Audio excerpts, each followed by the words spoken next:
بسم اللہ الرحمن الرحیم۔ السلام علیکم ورحمۃ اللہ وبرکاتہ۔ کیا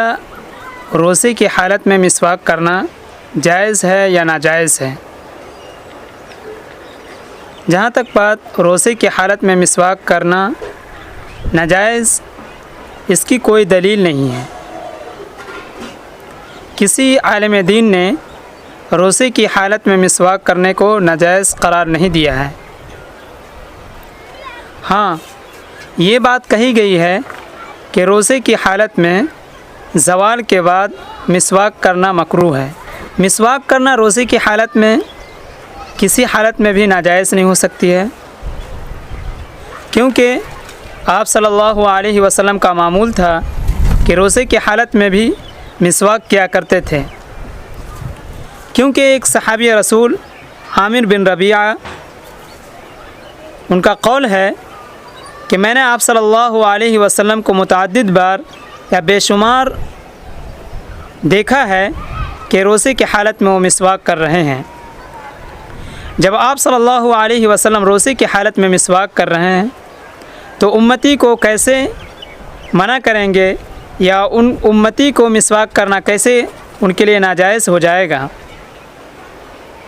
آپ صلی اللہ علیہ وسلم نے بلکہ رمضان کے دنوں میں اور بقیہ دنوں میں، روزے کی حالت ہو یا غیر روزے کی حالت ہو،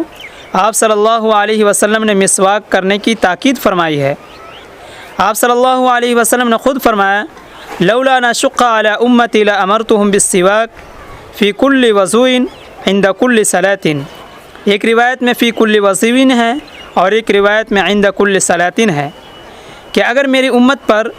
شاق نہیں گزرتا، مشکل نہیں ہوتا، دشواری نہیں ہوتی، تو میں اپنی امت کو ہر نماز کے وقت، ہر وضو کے وقت مسواک کرنے کے لیے کہتا۔ آپ صلی اللہ علیہ وسلم نے مسواک کا معمول بنا لیا تھا اور امت کو بھی اس پر مواظبت کرنے کے لیے کہا۔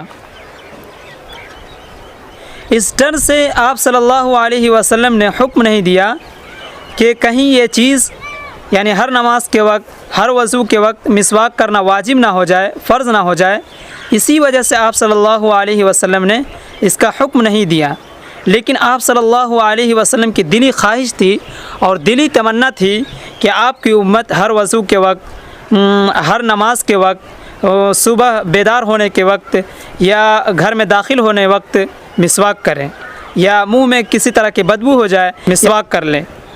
کیونکہ آپ کا خود ہی معمول تھا کہ جب صبح میں بیدار ہوتے تو مسواک کرتے، گھر میں داخل ہوتے تو مسواک کرتے، صبح اٹھتے تو مسواک کرتے، اور پھر اسی طرح سے وضو کے درمیان میں مسواک کرتے، نماز کے وقت میں مسواک کرتے۔ آپ صلی اللہ علیہ وسلم نے مسواک کو اپنا معمول بنا لیا تھا۔ امام شافعی رحمۃ اللہ علیہ کا قول ہے کہ زوال کے بعد انہوں نے مسواک کرنے کو مکروہ قرار دیا ہے۔ امام شافعی رحمۃ اللہ علیہ کے پاس یہ دلیل ہے اور یہ حدیث بیان فرماتے ہیں کہ آپ صلی اللہ علیہ وسلم نے فرمایا، لخلوف فم الصائم اطیب عند اللہ من ریح المسک،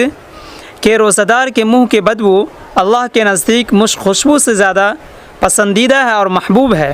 جب وہ بدبو، منہ کی بدبو اللہ کے نزدیک پسندیدہ اور محبوب ہے تو وہ پسندیدہ بدبو ہم کیوں دور کریں، اور مسواک کرنے سے وہ بدبو دور ہو جائے گی، تو اسی وجہ سے مسواک کرنا وہ مکروہ قرار دیتے ہیں۔ لیکن امام شافعی رحمۃ اللہ علیہ کا یہ قول کہنا ہمیں درست نہیں لگتا ہے، اس وجہ سے کہ جب ہم مسواک کرتے ہیں تو منہ سے بدبو دور ہو جاتی ہے، لیکن وہ منہ کی بدبو دور ہوتی ہے، اور منہ کی بدبو جو منہ سے ہی پیدا ہوا ہو وہ بدبو دور ہوتا ہے، نہ کہ پیٹ کا بدبو دور ہوتا ہے۔ اور جو روزہ دار کے منہ میں بدبو ہوتی ہے وہ خلوع معدہ یعنی معدہ کے خالی ہونے کی وجہ سے بدبو ہوتی ہے، پیٹ کے خالی ہونے کی وجہ سے بدبو ہوتی ہے، اور وہ بدبو مسواک کرنے سے بھی وہ بدبو دور نہیں ہوتی ہے۔ تو اس وجہ سے مسواک کرنا ہر حالت میں درست ہے اور جائز ہے اور پسندیدہ عمل ہے، اس لیے ہر شخص کو ہر دنوں میں، ہر وضو کے وقت اور نماز کے وقت مسواک کرنا چاہیے، اور آپ صلی اللہ علیہ وسلم کی اس محبوب سنت کو اور نہایت ہی اہم سنت کو زندہ کرنا چاہیے، جبکہ اس دور میں مسواک کا رواج ختم ہوتا جا رہا ہے۔